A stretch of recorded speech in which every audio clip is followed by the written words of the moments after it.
الحمد لله والصلاة والسلام على رسول الله ثم أما بعد. قال الله تبارك وتعالى: وعباد الرحمن الذين يمشون على الأرض هونا وإذا خاطبهم الجاهلون قالوا سلاما والذين يبيتون لربهم سجدا وقياما. وعن أبي هريرة رضي الله عنه أن رسول الله صلى الله عليه وسلم قال: ينزل ربنا تبارك وتعالى كل ليلة إلى السماء الدنيا حين يبقى ثلث الليل الآخر يقول: من يدعوني فأستجيب له، من يسألني فأعطيه، من يستغفرني فأغفر له. متفق علیہ۔ میرے عزیز ساتھیو، اللہ تبارک عز و جل کا ہم پر احسان ہے۔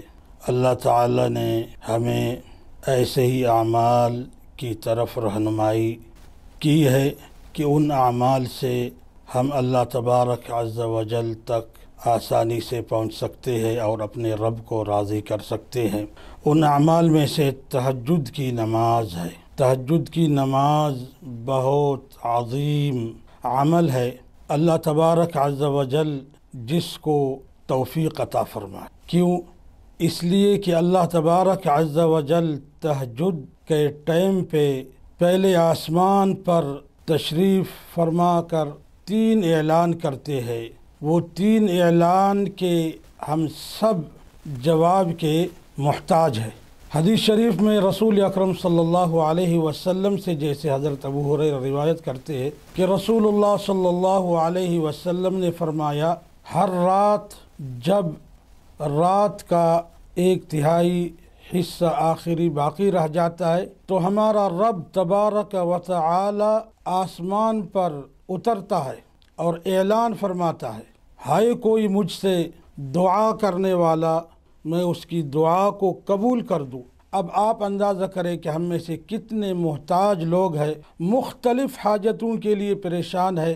تو ہمیں چاہیے کہ ہم رات کی آخری حصہ میں اٹھ کر کے وضو فرمائے اور اللہ سبحانہ عز و جل کے سامنے ہاتھ پھیلائے، اللہ سے دعا کرے ان جامع دعاؤں کے ساتھ جیسے قرآن کریم میں ہے: ربنا آتنا فی الدنیا حسنہ وفی الآخرۃ حسنہ وقنا عذاب النار۔ اے ہمارا رب، ہمیں دنیا کی بھی بھلائی عطا کر اور آخرت کی بھی بھلائی عطا کر، ہمیں جہنم سے نجات عطا فرما۔ یہ جامع دعا سے ہم جب دعا کریں گے گویا کہ ہم نے دین اور دنیا کی بھلائیوں کو، دنیا اور آخرت کی بھلائیوں کو ہم نے اللہ سے مانگ لیا ہے۔ تو ایک اعلان یہ فرماتا ہے اللہ تبارک عز و جل: کوئی دعا کرنے والا ہے میں اس کی دعا کو قبول کر دوں۔ ہم اٹھ کر کے اللہ سے یہ کہے: ہاں رب تبارک و تعالی، میں ہوں دعا کرنے والا، میں ہوں محتاج، میں ہوں عاجز، میں ہوں پریشانیوں سے دوچار، آپ کے ہی اعلان پر لبیک کہنے والا،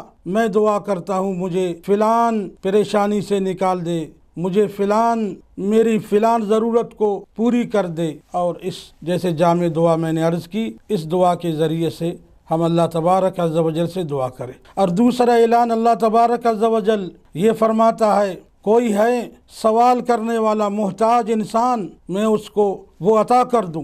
آپ کو رشتہ کی ضرورت ہے، آپ کو سواری کی ضرورت ہے، آپ کو گھر بنانے کی ضرورت ہے، اٹھ کر کے اللہ سے مانگے: اے اللہ مجھے گھر کی ضرورت ہے، اے اللہ مجھے رشتہ کی ضرورت ہے، اے اللہ مجھے ملازمت کی ضرورت ہے، اے اللہ مجھے حلال رزق کی ضرورت ہے۔ اللہ نے خود فرمایا ہے: کوئی ہے مجھ سے مانگنے والا، میں اس کی ضرورت کو دے دوں۔ اور تیسرا اعلان یہ فرماتا ہے جو ہم سب کے لیے پہلے ہی 2 اعلان کے جواب سے زیادہ ہم محتاج ہے۔